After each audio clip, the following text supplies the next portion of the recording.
ये मृत्युलोक है। आए हैं सो जाएंगे, राजा रंग फकीर। कई प्रश्न उठते हैं। हम सब इस बात को मानते हैं कि मौत के समय एक ताकत आती है, इंसान को उठा कर ले जाती है। अब यहां प्रश्न हुआ, मृत्यु के समय कौन कहां जाता है? पाप करने वालों को की क्या गति होती है और पुण्य आत्माओं की क्या गति होती है? बड़ी सम्यक चीज है। मृत्यु के समय जब शरीर से प्राण निकलते हैं, जहां जहां से प्राण निकलते हैं वहां स्पंदनता कम हो जाती है, शरीर ठंडा पड़ जाता है। जिन नाड़ियों से प्राण निकलता है वो शिथिल पड़ जाती है। आपने अपने सामने भी लोगों को प्राणात्याग करते हुए देखा होगा।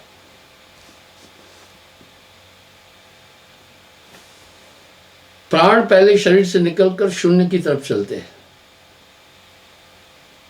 उस समय एक चेतना ही सिर्फ उसके साथ होती है। कभी कभी आपने देखा होगा मृत्यु के समय या निद्रावस्था में आपको पितृलोकों का आभास होता है। मैंने एक बात कई बार बोली है, प्रेत आत्माओं से सबका सामना हुआ होगा, पर लोग उसको नहीं समझ पाते हैं। प्रेत आत्माएं इंसान के कॉन्शियस में प्रवेश करती है, तब उसका अपना कॉन्शियस उस समय दब जाता है। अक्सर जिनका कॉन्शियस, जिनका बुद्धि तीव्र है, जिनका अंतःकरण स्ट्रांग है, उनमें नहीं कर पाते हैं ये प्रवेश, उसको नहीं पलट पाते। इसलिए थोड़ा मंद और साधारण बुद्धि वाले लोगों को ये ज्यादा परेशान करती है चीजें। उस समय क्या होता है, ये अंधकार में और नींद में, अंधकार में आदमी की बौद्धिक क्षमता बहुत कम हो जाती है। इसलिए जब आदमी को अंधेरी कोठरी में रखते हैं तो उसकी बुद्धि कुंद हो जाएगी। अंधकार अपने आप में विषम है, अज्ञान का द्योतक है। तो उस समय एक अंधकार सा छा जाता है। तो निद्रावस्था में क्या होता है, आदमी की बौद्धिक क्षमता अभी से 16 गुना कम आ जाती है। इसलिए उस नींद की अवस्था में वो हमला करते हैं। मेरा मानना है हर इंसान पर वो हमला करते हैं। मेरा ये मानना है हर इंसान को प्रेत आत्माओं से भेंट हो चुकी होती है, पर वो उसको समझ नहीं पाता है। निद्रावस्था में अभी की तुलना में चेतना कम होती है और अधिकतर ये स्त्रियों को और साधारण बुद्धि के लोगों को ज्यादा परेशान करते हैं। वो क्यों? इतनी प्रेत आत्माएं हैं, अगर एक जीवित व्यक्ति के पीछे 50-50 खड़ी कर दो तो भी बच जाएंगी, क्योंकि कलयुग में लोग पाप बहुत कर रहे हैं। तो आपको यूं लगा होगा आप पर दबाव पड़ रहा है नींद में। ये दबाव कैसे पड़ता है? मोनोऑक्साइड गैस की तरह, पहले साधारण अचानक नहीं पड़ता है। वो साधारण आपको दबाता जाएगा। आपको तब यूं लगेगा कुछ मुझ पर वजन पड़ रहा है। वो वजन नहीं है, वो प्रेत आत्माओं का शरीर में प्रवेश करने का ढंग है। धीरे धीरे वो बढ़ जाता है। अगर आप बोलना चाहेंगे बोल नहीं पाएंगे, अगर आप उठना चाहेंगे तो आप उठ नहीं पाएंगे, अगर मदद के लिए आप किसी को पुकारेंगे तो नहीं हो पाएगा। अवस्था ऐसे बनती है जैसे पानी में इंसान श्वास के लिए तरसता है, उस अवस्था ऐसे बनती है। ठीक ऐसा ही मौत के समय होता है। भूत और यमदूत मौसेरे भाई है। दोनों का एक ही क्रम है। अगर उस समय आपके शरीर में प्रवेश कर गए तो एक जहमत हुई, फिर वो आपके शरीर में ठिकाना बना देंगे हमेशा। अगर आप जाग गए या किसी इष्ट की मदद से जाग गए, फिर वो चले जाते हैं। मेरा ये मानना है ये प्रक्रिया हर इंसान के साथ होती है। एक बार जिसके अंदर ये प्रवेश करते हैं, उनके दिमाग का अपना संतुलन, उनका कॉन्शियस बहुत बिगड़ जाता है। जैसे दौरे के समय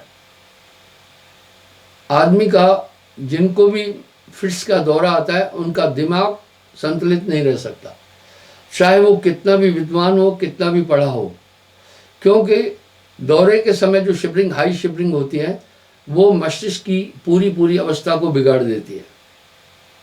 इसलिए जिस आत्मा में ये प्रवेश करेंगे वो ऐसा ही हो जाएगा। इसी तरह मृत्यु में भी यमराज आत्मा को खींचते हैं। आइए देखें, मृत्यु तो पुण्यात्मा और पापात्मा दोनों की होती है। बड़े बड़े तपस्वी भी शरीर को त्यागना पड़ा, पर अंतर है। सबसे पहले हम देखते हैं पापात्माएं जब शरीर छोड़ती है तब क्या स्थिति होती है। पहला, महापापी। आप पाप तो करना ही नहीं है। कर्म प्रधान विश्व रच राखा, जो जस करे सो तस फल चाखा। पाप क्या है? किसी को कष्ट देना, अनायास कष्ट देना, अपने हितों के लिए कष्ट देना, किसी का धन ले लेना, किसी की स्त्री ले लेना, किसी को शारीरिक यंत्रणा देना, किसी को भयभीत करना, दुर्बल को सताना और नित्य ही किसी की हत्या करना, ये बहुत बड़े बड़े पाप है। और दूसरे मध्यम पाप होते हैं, और तीसरे अल्प पापी। वो पाप तो करते हैं पर उनको पता नहीं चलता है कि हम पाप कर रहे हैं। ऐसी स्थिति में अपने हित और स्वार्थ को देखकर वो पाप कर बैठते हैं, उनको अल्प पापी कहते हैं। तो ये पाप तो मनुष्य कर ही रहा है। जो महापापी होता है वो हजारों साल तक एक मूर्छावस्था में रहता है, वो बहुत बड़ी पीड़ादायक है। मूर्छावस्था में इंसान जीवित रहता है लेकिन कुछ कर नहीं पाता है। जब उसको थोड़ी चेतना आती है तो एक सूक्ष्म शरीर में प्रवेश करता है। आप देखिए, जैसे वो शरीर कहाँ मिलता है, आप देखें, जैसे आप निद्रावस्था में जाते हैं, आपको एक शरीर मिल जाता है। 4 अवस्थाएं प्रसिद्ध है: जागृत, स्वप्न, सुषुप्ति, तुर्या। जागृत अवस्था में हमें ये शरीर प्राप्त होता है और स्वप्न अवस्था में सूक्ष्म शरीर में प्रवेश होता है। इंसान अपने जीवन का 1/3 हिस्सा नींद में गुजारता है। आप निसंदेह एक शरीर में जाकर प्रवेश करते हैं। ये आपके साथ रोज होता है। कितना बड़ा कौतुक है। आप उस शरीर में भी एक जगत देखते हैं, आपको वो सब कुछ सत्य प्रतीत होता है। आप उसमें से फिर निकलकर इस बॉडी में आते हैं। कितना बड़ा कौतुक है। नए शरीर से निकलने का पता चला, नए शरीर में वापस आने का पता चला। निसंदेह निद्रावस्था में जो व्यक्ति है वो अर्धमृतक की तरह होता है, और ये क्रम आपके जीवन में कई बार हुआ पर पता नहीं चला। इसी प्रकार से सुषुप्ति अवस्था में एक शरीर प्राप्त होता है, बड़ा कुंद है वो, उसको मूर्छावस्था भी कहते हैं। कुछ विद्वान उसको महानिद्रा भी कहते हैं। अलग अलग तरीकों से उन अवस्थाओं का वर्णन है। उसमें अभी की तुलना में 1000 गुना कम ज्ञान होता है। वाह, क्या बात है, बिल्कुल बहुत कम ज्ञान होता है। चौथी अवस्था है तुरिया या प्रज्ञा। उस अवस्था में अभी से 1000 गुना ज्यादा ज्ञान होता है, एक शरीर प्राप्त होता है।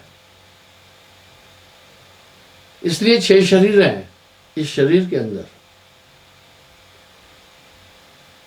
स्थूल, सूक्ष्म, कारण, महाकारण, ज्ञान और विज्ञान देही। तो सूक्ष्म शरीर निद्रावस्था में प्राप्त होता है। अब चौथी अवस्था प्रज्ञा है। उस चेतन अवस्था में आदमी दिव्य लोगों का भ्रमण करता है, इसलिए योगी लोग उससे प्रकाश आदि भी देखते हैं और सिद्धि शक्तियों को प्राप्त करते हैं। उस प्रज्ञा को ही तुरीय अवस्था कहते हैं, जिसमें अभी से 1000 गुना ज्ञान ज्यादा होता है। इतनी चेतना बढ़ जाती है, ये अवस्थाओं के कारण हुआ। आप देखो, नींद में आपकी चेतना बहुत अल्प हो जाती है, और जब आप सुषुप्ति में जाते हैं तो बिल्कुल कुंद अवस्था है। पर योगेश्वर लोग, तपस्वी लोग महाप्रज्ञा में भी जाते हैं। उस महाप्रज्ञा को सदोगड़ी भाषा में तुरीयातीत अवस्था भी कहते हैं। उसमें इतनी सिद्धियां और शक्तियां प्राप्त हो जाती है। और छठा शरीर विज्ञान देही है। उस शरीर को प्राप्त करने के बाद अत्यंत सूक्ष्म शरीर से वो पूरे ब्रह्मांड का अवलोकन कर लेता है, देवादि लोगों का अवलोकन करता है और शून्य, महाशून्य के अंदर प्रवेश करता है। सब संसार उसको स्वप्न लगने लगता है। पर इस महाप्रज्ञा अवस्था को शास्त्रानुकूल 6 ही योगेश्वर लोग प्राप्त किए हैं। जो इस अवस्था को प्राप्त करते हैं उन्हें योगेश्वर बोलते हैं। तो पर साहब यहाँ एक बात कह रहे हैं, निराली है, अद्भुत है। तुरिया अतीत ताहे के पारा, विनती करे तदास तुम्हारा। इन अवस्थाओं में भी मन का मिश्रण रहता है, लेकिन जब ये हंस गति को प्राप्त करता है, वो समर लोक में जाता है, तो वो तो बात ही कुछ और है। इसलिए साहब वाणी में कह रहे हैं, तुरिया अतीत ताहि के पारा,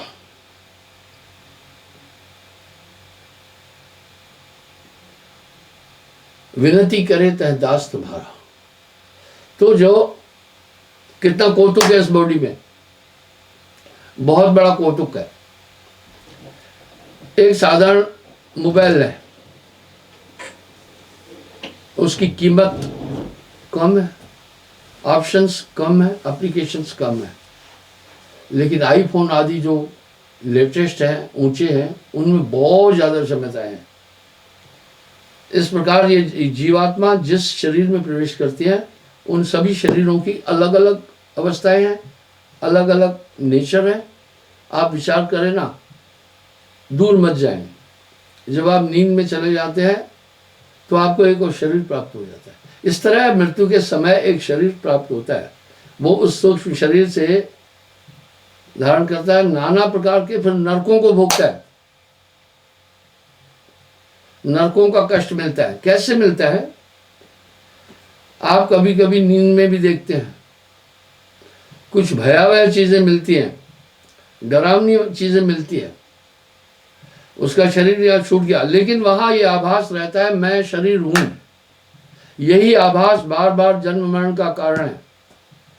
आत्मज्ञानी का देहाध्यास छूट जाता है। जहां देहाध्यास छूट गया वहां भय खत्म हो जाता है। ये भय तो शरीर के धारण करने से है। इसलिए जब आदमी नींद में भी जाता है तो कहीं चोट लगती है या कोई डरावनी चीज दिखाता है, भाला बंदूक दिखाता है, वो डरता है। क्यों डर रहा है? उसे आभास इस स्थूल अवस्था का होता है। इसलिए साहब ने अपनी वाणी में एक जगह कहा है, नर्क और स्वर्ग तो अज्ञानियों के निमित्त हैं। तो उस शरीर को प्राप्त करके नाना प्रकार के दुखों को भोगता है, कई बहुत समय तक। वो अवस्था बड़ी दुखद होती है। कभी कभी आप स्वप्न में ऐसे झंझावट में उलझ जाते होंगे जिसमें दुख ही दुख है, परेशानी है, उलझाव प्राप्त हो जाते हैं, वो आप ही होते हैं। पर उस अवस्था के कारण से वो सब यथार्थ प्रतीत होते हैं। तो वो उन अवस्थाओं को भोगता है वहां बहुत लंबा समय। फिर संसार में आकर कौन से शरीर को प्राप्त करता है? सुअर, गिद्ध, कुत्ता, गधा, भेड़िया, कौआ आदि अखज योनियों को प्राप्त होता है। ये उन शरीरों को धारण करता है। ये बहुत पीड़ादायक है। इंसान को सबसे बड़ी सजा कब मिलती है? जब मानव तन प्राप्त करके आत्मा की खोज नहीं करता, उसे सजा मिलती है। पुनर्जन्म सबसे बड़ी सजा है। शास्त्रानुकूल मौत के समय 16 बिच्छू डंक मारे, इतनी पीड़ा होती है। और जन्म में कुंभी नरक से अधिक पीड़ा होती है। इसलिए जन्म मरण का दुख अति भारी। जन्म लेना ही जहमत है। इसलिए जन्म मरण का दुख अति भारी। लोग आवागमन के चक्र से छूटने के लिए तब मोक्ष की प्राप्ति करते, शुभ कर्म योग तप आदि करके ये स्वर्ग आदि लोगों को प्राप्त करते हैं। लेकिन पुनर्जन्म विद्यते, फिर संसार सागर में आते। साहब ने आकर दुनिया को कोई ऐसी दिशा भ्रमांक नहीं दी है। अगर साहब को आप एक समाज सुधारक के रूप में देखें तो उनकी छाप जन जन पर है। क्या उनकी वाणी थी, क्या उनकी शैली थी? उन्होंने हमेशा समाज सुधार की बहुत बड़ी बात की। जीव न मारो बापरा, सबके एक है प्राण, और अपने से कमजोर को मत सताना, दुर्बल को न सताइए, या की मोटी हाय, बिना श्वास की फूकनी लोहा देत गलाए। हर एक अपराध पर उन्होंने अपने शब्द व्यक्त किए। एक शब्द में वो बोल रहे हैं, 4 माह जिम बरसे मेहा, मेहा बरसात को कहते हैं। एतत् शब्द कथा विधेया, 4 महीने बरसात होने से जितने भी बूंदें गिरती हैं, बहुत गिरेगी, उनसे भी अधिक मैंने विधेय शब्द कहे हैं। वो सब सचेतक वाणी है उनकी। तो बंधुओं, उन शरीरों में बहुत बड़ा दुख भोगता है। उस दुख का आभास कैसे होता है आप प्रत्यक्ष जाने। अगर स्वप्न में कोई आदमी आपको मारने के लिए दौड़ रहा है, आप भागते हैं, आपको भय वैसा ही प्रतीत होता है जैसा यहां होता है। यही खेल है, यही माया है।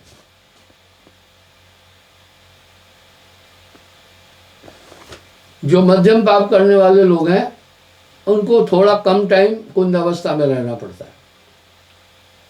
वो मूर्छावस्था दुखदायी है। उस मूर्छावस्था में उसको भूख भी लगती है, प्यास भी लगती है, ऐसा होता है, लेकिन वो क्रिया करने में सक्षम नहीं होता। पर वो थोड़ा समय उस अवस्था में रहते हैं, फिर चेतना होती है, वो भी नरकों को भोगते हैं और उनको भी निकृष्ट योनियों में फिर जन्म मिलता है।